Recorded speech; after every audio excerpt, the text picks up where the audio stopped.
mpenzi mtazamaji katika kipindi chako pendwa cha tamaduni za uswazi.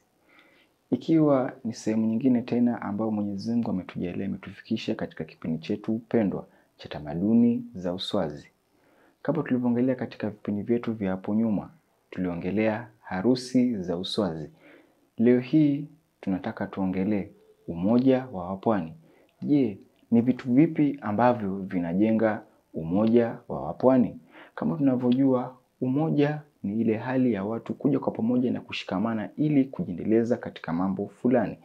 Na katika umoja wa jamii za wapwani basi huwa kuna virutubishi ambavyo vinaweza kufanya jamii hizi kuwa na umoja.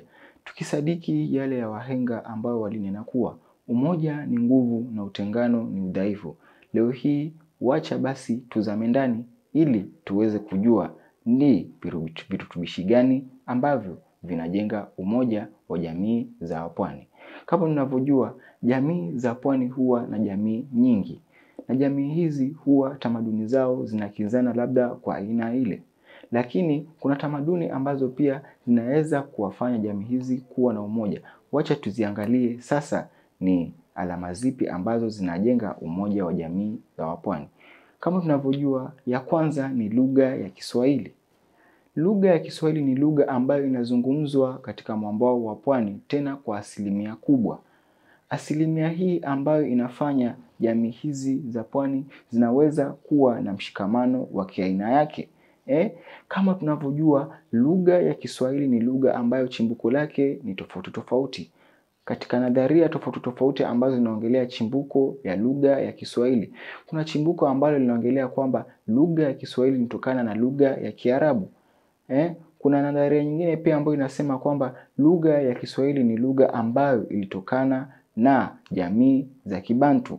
Lakini tukiangalia katika mwambao wa pwani, lugha ya Kiswahili pia nadharia inasema kwamba ni lugha ambayo imetoka katika mwambao wa pwani.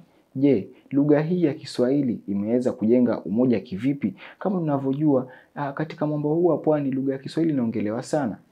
Hata kama wewe hujui lugha ya mama ya jamii za kipwani, hivyo basi unaweza kuzama katika lugha ya Kiswahili. Kutokana na lugha ya Kiswahili hii imeweza kuwafanya jamii hii kuwa na umoja.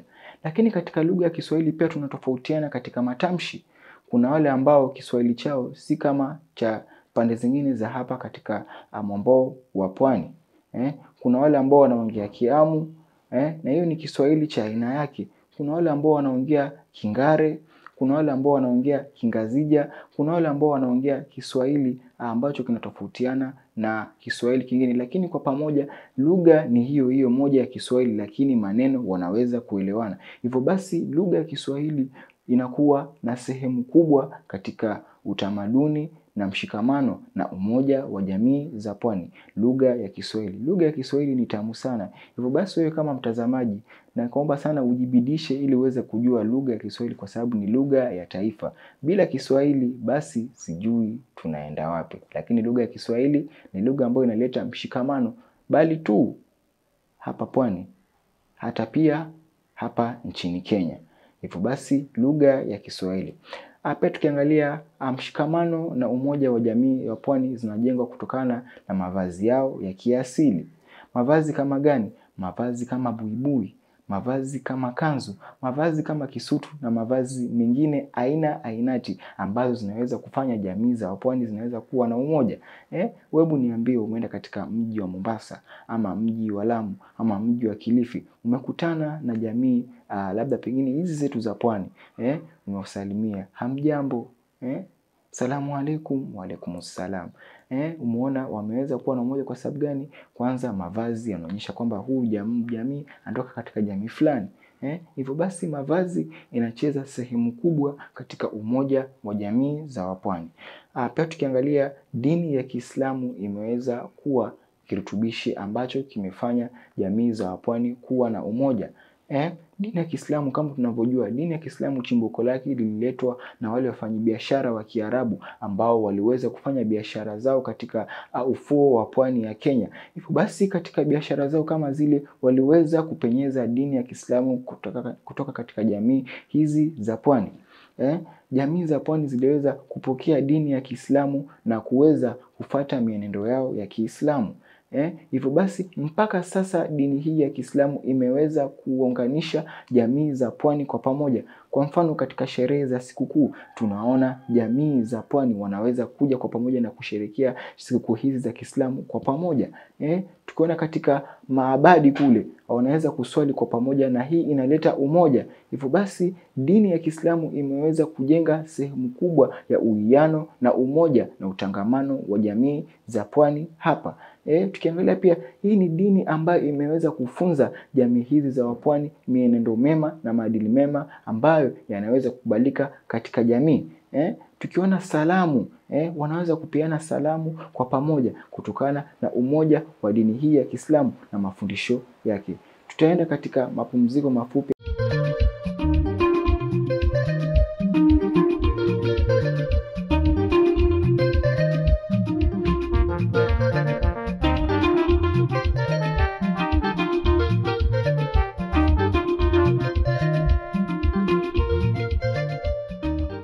Karibu tena.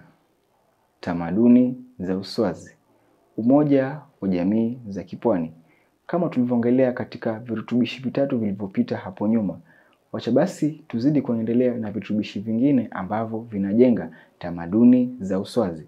Tukiangalia kirutubishi kingine ambacho ni sanaa na muziki. Sanaa na muziki ni sanaa ambayo imeweza kujenga umoja wa jamii za kipwani kwa ujumla.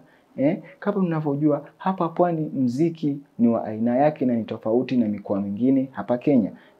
Muziki ambayo inachezwa pwani ni nyingi sana. Tukiangalia kuna muziki wa bango, kuna muziki wa taarabu, kuna muziki ainati. Hivyo basi muziki huu unaweza kujenga umoja wa jamii za kipwani.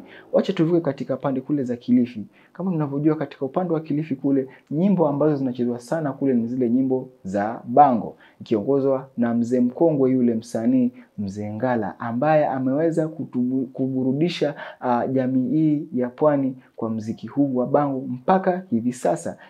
Muziki huu umeweza kuleta kwa pamoja jamii hizo za kule. Jamii kama za kina Giriama na jamii zingine. Hata hapa pwani kwa ujumla kuna muziki ambao unaitwa bango. Watu wanakwenda kucheza, wanakwenda kufurahia. Na ni muziki ambao umebeba maudhui kemkem, ikiwa maudhui ya huba, ikiwa maudhui ya kuishi na watu vizuri, ikiwa na maudhui kemkem ambazo zinaweza kujenga uwiano wa jamii kwa pamoja. Mtu anakwenda pale anasema acha nende nikamsikize Mzee Ngala leo kidogo. Endapo nitakwenda jiburudisha. Pia tukiangalia muziki wa taarab. Muziki wa taarab ambao pia chimbuko lake ni Afrika ya Pwani Mashariki. Kama tunavyojua muziki wa taarab huwa ni wa aina yake. Muziki wa taarab tukiangalia chimbuko lake lilianza kuimbwa kama maneno ya Kiarabu. Tunaona kama wale wa Kongo waimbaji kina Bikidude ambao walikuwa wakifunga safari wakaenda katika miji ya kule Arabuni walikwenda kuimba. Tukiona kana kina Siti binti Saad ambao walianzisha muziki huu wa taarab kule nchi jirani ya Tanzania ambapo ni watu wa pwani pia hawa. Hivyo basi pia hata pwani hapa ya Kenya wameweza kuendelea na kizazi cha taarabu. Kizazi hichi ambacho kimeweza kuleta watu wa pwani kwa pamoja katika muziki huu wa taarabu. Unapata taarabu unawekwa katika majumba ya Waswahili. Unapata muziki wa taarabu unawekwa katika karamu tofauti tofauti. Hii ni kuleta umoja. Hivyo basi ukisikiza muziki wa taarabu kama kina mama wakijumuika pale wakicheza inaleta umoja, wanaweza kuwa na umoja baina yao. Hivyo basi muziki wa taarabu imeweza kukua na pakubwa. Tukiingia katika hapa nchini kwetu Kenya, hapa kusini mwa pwani ya Kenya, tunaona kina Sepetuko ambayo imeweza kuwakilisha jamii za Kimijikenda. Tukiangalia waimbaji kama kina Tumu Jabir, tukiangalia waimbaji kama kina Shilingi Kimuso, tukiangalia kina waimbaji kama kina Jirasta. Hawa ni waimbaji ambao wamezua ubunifu wao wa kuwatumbuiza jamii za pwani kwa ujumla. Hivyo basi wameweza kufanya jamii za pwani kujivunia nyimbo hizi zao za kipwani. Tukiangalia pia mavazi ya kiasili. Mavazi ya kiasili pia yanavaliwa pale katika harusi. Unapata wale bwana harusi amevalishwa joho. Hii ni mavazi ya kiasili yanaleta umoja. Hivyo basi hii inaleta umoja kupitia miziki hizi za sanaa na miziki ya kitaarabu, bango na mengineo. Tukiangalia chakula cha asili kama kirutubishi ambacho kinajenga umoja wa jamii za wapwani. Leo hii umefunga safari umekuja katika mji wa pwani. Vyakula ambavyo utapata huku kwa ujumla ni vyakula kama nazi, chapati, maharagwe ya nazi, sijui nini. Hivi ni vyakula ambavyo vinajenga umoja wa jamii za Pwani. Ukienda katika miji tofauti hapa Pwani, kwa sababu tunajua katika mkoa huu wa Pwani makaunti ambazo zinapatikana hapa ni karibu 6. Kila jimbo utapata kwamba chakula kile ambacho umekiona Mombasa pia utakiona kule. Hii ni kwa sababu gani? Ni kwa sababu ya umoja wa jamii za Pwani kupitia vyakula vyao vya kitamaduni. Vyakula hivi vimeweza kujenga umoja. Unakuona mimi nitaka leo nikule, wacha nile rugwe la nazi. Wajiuliza rugwe ni nini? Rugwe ni chakula cha kitamaduni. Hivyo basi inajenga uwiano na utangamano baina ya wanajamii hawa. Tukiangalia pia sherehe za kitamaduni. Sherehe za kitamaduni kama kirutubishi cha umoja na uwiano na utangamano wa jamii za Kipwani. Sherehe kama Maulidi. Hizi ni sherehe ambazo zinaundwa ili kuleta watu kwa pamoja na kuweza kujumuika. Unapata watu pale wanakwenda kuhitimisha, wanakwenda kufanya zefe, wanakwenda kupiga matwari, mashairi yanasomwa pale. Hivyo basi watu wanakuwa na ile ari ya kuja kwa pamoja. Watu wanasherehekea, watu wanajumuika kwa pamoja na wanaweza kuendeleza mambo kem. Tukiangalia pia harusi za Kiswahili pia zimeweza kuleta umoja.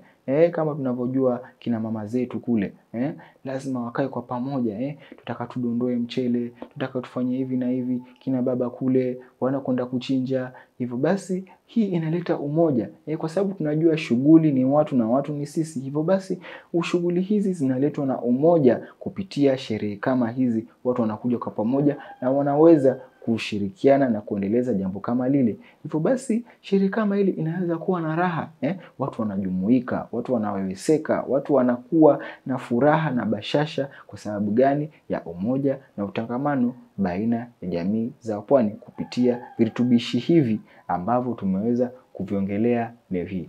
Hivyo basi mpenzi mtazamaji ambao unaangalia kipindi hichi cha tamaduni za uswazi pale popote ulipo hapa nchini Kenya. Hivyo basi fanya bidii ili uweze kujua tamaduni hizi za uswazi. Ujifunze kupitia kipindi chetu hichi cha tamaduni za uswazi ambazo nitakuwa na kupikia mimi mwenyewe Shaban bin Farijala aka Mwana Mtongwe aka pitapita zangu kama mnavyonijua, ili tuweze kuzama ndani, tuweze kuburudika na tuweze kuappreciate tamaduni zetu za uswazi. Kwa sababu gani? Tamaduni za uswazi ni tamaduni ambazo zina sehemu yake kubwa katika nchi yetu hii pendwa adhimu ya Kenya. Hivyo basi sina mengi ya kusema zaidi, ikisawiri yale ya wahenge wale ambapo walisema kuwa kile kilichokuwa na mwanzo hakikosi kuwa na mwisho.